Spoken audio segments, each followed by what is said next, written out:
जय भोलेनाथ, हर हर महादेव। मेष राशि, आप सबका बहुत बहुत स्वागत है। मित्रों, अब आने वाले समय में एक महिला घर पे आग लगाने वाली है और जो बात हम आपको बताने वाले हैं उससे सुनकर आंखें फटी की फटी रह जाएगी। मित्रों, आज के इस वीडियो में जो जानकारी हम आपको देने जा रहे हैं उस जानकारी को सुनने के बाद आपके पैरों तले जमीन खिसक जाएगी, इस बात की हम आपको गारंटी देते हैं। जी हाँ दोस्तों, आज हम आपको एक ऐसी महिला के बारे में बताने जा रहे हैं जो आपके जीवन में हर एक विनाश के लिए जिम्मेदार है, आपकी बर्बादी की उत्तरदायी है। इसका कारण यह है कि इस महिला के काम कुछ इस प्रकार के हैं जो जाने अनजाने में ही आपके जीवन में दुर्भाग्य और दरिद्रता को आमंत्रित करते हैं। जी हाँ दोस्तों, अब आपके मन में यह प्रश्न उठ रहा होगा कि आखिर वह महिला कौन है और कैसे वह आपके जीवन में हर एक बर्बादी के लिए जिम्मेदार है। प्रश्न उठना स्वाभाविक है, तो हमारा आपसे केवल यही कहना है कि आप वीडियो को पूरा देखें। वीडियो के अंत होने तक आपको हर एक बात अच्छी तरह से समझ में आ जाएगी और कौन है वह महिला यह भी आपको पूरी तरह से स्पष्ट हो जाएगा। और इससे भी ज्यादा महत्वपूर्ण बात यह है कि कैसे वह महिला आपके जीवन को प्रभावित कर रही है, आपके जीवन में परेशानियां खड़ी कर रही है। तो वीडियो में आगे बढ़े उससे पहले ही हम आपको यह संकेत दे दें कि यह महिला आपके घर में, आपके परिवार में ही है और यह महिला कोई भी हो सकती है। आपकी बहन हो सकती है, आपकी पत्नी हो सकती है या फिर आपके अन्य किसी रिश्ते में आने वाली महिला हो सकती है। लेकिन इस महिला के द्वारा किए जाने वाले कुछ कार्य ऐसे हैं जो आपको सीधे तौर पर प्रभावित करते हैं। बस इस रिश्ते की डायरी से हम प्रेमिका को बाहर निकालेंगे, क्योंकि ज्योतिष शास्त्र में कोई भी इंसान तब तक आपके ऊपर किसी भी प्रकार का प्रभाव नहीं डाल सकता है जब तक कि उसका कोई पारिवारिक रिश्ता आपके साथ हो या फिर शास्त्रीय पारंपरिक पद्धति से उसका रिश्ता आपसे जोड़ा गया हो, जो कि एक पत्नी का पति के साथ होता है। और जो भी रिश्ते इस परिसीमा के बाहर के होते हैं उन रिश्तों का आपके जीवन पर कोई खास प्रभाव नहीं पड़ता है। मानसिकता पर थोड़ा बहुत प्रभाव पड़ सकता है, लेकिन गृहिणी छात्रों और कार्यकल्पों का आपके ऊपर कोई प्रभाव नहीं पड़ता है। दोस्तों, हम आपको बता दें कि इस वीडियो में जो जानकारी हम आपको दे रहे हैं ऐसी जानकारी आपको पूरे YouTube पर कहीं देखने को नहीं मिलेगी, क्योंकि हम जानकारी बहुत ही खोजबीन करके रिसर्च के बाद तैयार करते हैं, संशोधित करते हैं और उसकी प्रामाणिकता को अच्छी तरह से जानते हैं। तभी आपके लिए हम वीडियो के रूप में प्रयोग कर लाते हैं। इन सब के लिए बहुत मेहनत लगती है, लेकिन हम मेहनत करने के लिए तैयार हैं। बस आपके जीवन में सकारात्मक आनी चाहिए, आपका जीवन बदलना चाहिए, यही हमारा एकमात्र लक्ष्य है। बदले में बस आपसे हम यही चाहेंगे कि आप हमारे इस वीडियो को पूरा देखें। इस वीडियो को देखने के बाद आपको बिल्कुल भी पछतावा नहीं होगा कि आपने अपना समय वेस्ट करवाया, बल्कि हम आपसे वादा करते हैं कि आपको बहुत अच्छा महसूस होगा कि आपने कुछ नया सीखा। चलिए दोस्तों, वीडियो की शुरुआत करते हैं, लेकिन इससे पहले आपसे एक निवेदन है कि कमेंट में पूरे भक्ति भाव के साथ जय मां भद्रकाली लिखना ना भूले।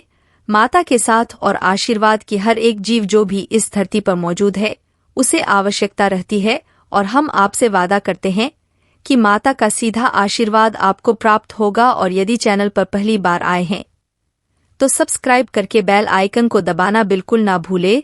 दोस्तों, इससे हमारा मनोबल बढ़ेगा, हमारा चैनल परिवार भी बड़ा होगा। तो चलिए दोस्तों, आगे बढ़ते हैं। दोस्तों, हमारे हिंदुस्तानी परंपरा में हिंदू धर्म में महिलाओं को विशेष स्थान प्राप्त है, देवी का स्वरूप माना जाता है और हम महिलाओं को मातृशक्ति के रूप में पूजते हैं।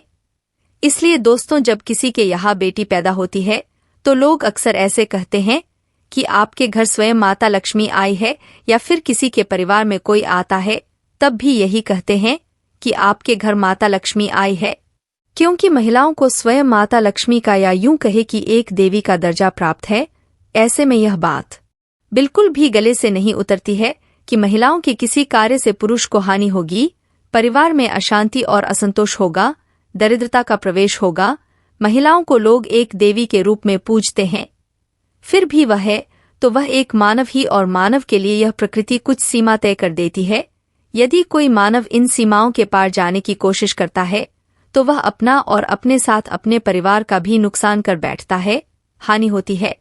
तो ऐसे में आपको यह जानना बहुत आवश्यक है कि कौन से वह काम है जो महिलाएं यदि करें तो घर में दरिद्रता आती है, घर का माहौल नकारात्मक होता है और पुरुषों के द्वारा किए गए किसी भी प्रयास में उन्हें सफलता हासिल नहीं होती, क्योंकि पुरुष ही अधिकतर हर एक घर में पैसे कमाने का कार्य करते हैं और जब उन्हें जीवन में हानियों का सामना करना पड़ता है तो घर में रुपए पैसे की तंगी बढ़ जाती है, जिससे घर के माहौल में असंतोष जब बढ़ता चला जाता है तो क्लेश और लड़ाइयां झगड़ा घर में बढ़ने लगते हैं। तो चलिए दोस्तों, हम आपको बता दें कि महिलाओं के कौन से ऐसे कार्य हैं जो आपके घर में प्रवेश करते हैं और आपकी सफलता में बाधक बनते हैं, यानी कि पुरुषों की सफलता में बाधक बनते हैं। दोस्तों, आपने यह कहावत तो सुनी ही होगी कि हर एक कामयाब पुरुष के पीछे एक महिला अवश्य होती है, लेकिन इसी कहावत का एक और रूप भी है कि हर एक नाकामयाब पुरुष के पीछे भी एक महिला अवश्य होती है, क्योंकि महिलाओं की क्रियाकलापों का पुरुष के जीवन में उसकी आर्थिक स्थिति में बहुत गहरा प्रभाव होता है। तो दोस्तों, हम आपको बता दें कि वह महिला जो सूर्योदय के बाद जागती है और अपने जीवन की क्रियाकलाप शुरू करती है, वह महिला अपने घर का अहित कर रही है। महिलाओं के लिए हमारे शास्त्रों में विधान है कि उन्हें सूर्योदय से पहले जग जाना चाहिए और सूर्योदय से पहले ही स्नान ध्यान करके, पूजा पाठ करके अपने घर के क्रियाकलापों को शुरू करना चाहिए। तो यदि कोई महिला सूर्योदय के बाद जाग रही है और अपनी क्रियाकलाप शुरू कर रही है तो वह घर में दरिद्रता को आमंत्रित कर रही है, घर का वातावरण नकारात्मक कर रही है।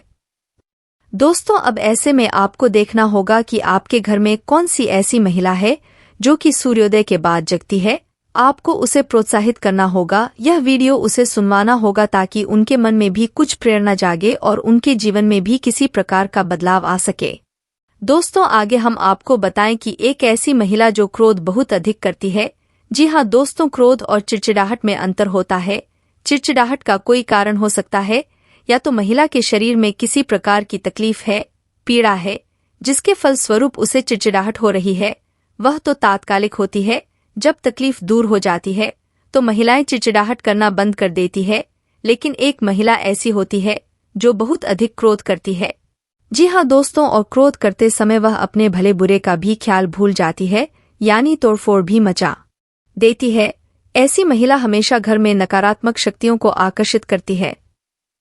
जी हाँ दोस्तों, माता लक्ष्मी की इस स्त्री पर कभी कृपा नहीं हो सकती और हम गारंटी से कहते हैं कि जिस परिवार में ऐसी महिला मौजूद है उस परिवार में निश्चित तौर पर आर्थिक तंगी होगी ही होगी, यानी कि उस परिवार में धन संपत्ति का आगमन नहीं होगा। जी हाँ दोस्तों, इसी के साथ साथ हम आपको बताएं कि वह महिला जो बिना स्नान किए घर की रसोई घर में चली जाती है, वह महिला आपके घर में वास्तु दोष उत्पन्न कर रही है और उस घर में कभी भी माता लक्ष्मी ठहर नहीं सकती है। जी हाँ दोस्तों, महिलाओं को चाहिए कि वह स्नान ध्यान करके पूजा पाठ करने के बाद ही अपने घर की रसोई घर में प्रवेश करें, क्योंकि रसोई घर में माता अन्नपूर्णा का वास माना जाता है और रसोई घर में जाकर खाना बनाने की प्रक्रिया को भी धार्मिक तौर पर एक पूजा पाठ की प्रक्रिया के तौर पर ही माना जाता है।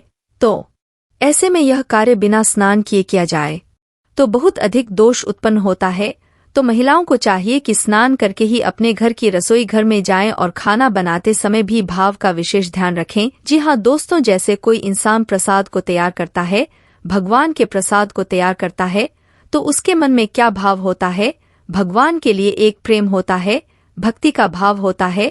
वैसे ही यदि महिला अपने घर का भोजन भी भगवान का प्रसाद मांगकर ही तैयार करें तो उस भोजन का जो प्रभाव होगा वह उसके घर में सात्विक वातावरण का निर्माण करेगा और घर के सभी सदस्यों के मन में सकारात्मक ऊर्जा का प्रवाह होगा। जी हाँ दोस्तों, कहावत कही जाती है कि जैसा आहार वैसा विहार, यानी जैसा आप भोजन करेंगे वैसे ही आपके विचार, वैसी ही आपकी गतिविधियां हो जाएगी।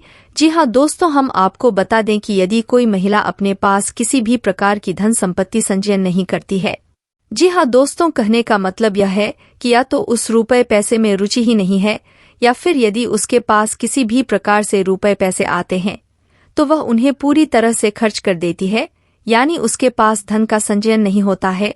तो यह भी घर में दोष उत्पन्न करता है। दोस्तों, आपने सुना होगा या देखा होगा कि पुराने जमाने में घर की महिलाएं हमेशा अपने साड़ी के पल्लू में थोड़े से रुपए बांध के रखती थी और इसी के साथ साथ उनके घर में उनके खुद के बचाए हुए पैसों का भी एक संग्रह हुआ करता था और इस संग्रह के बारे में घर के पुरुषों को बिल्कुल भी जानकारी नहीं होती थी। यह उनकी खुद की निजी संपत्ति हुआ करती थी। वैसे तो इसका कोई खास महत्व नहीं है, इसे आप महिलाओं की चालाकी से जोड़ सकते हैं, लेकिन हम आपको बताएं कि इसका वास्तुगत बहुत बड़ा प्रभाव है। जिस घर की महिलाओं के पास हमेशा धन मौजूद रहता है, उस घर की आर्थिक स्थिति कभी भी खराब नहीं होती है। जी हाँ दोस्तों, उस घर में लक्ष्मी का संचार हमेशा बना रहता है।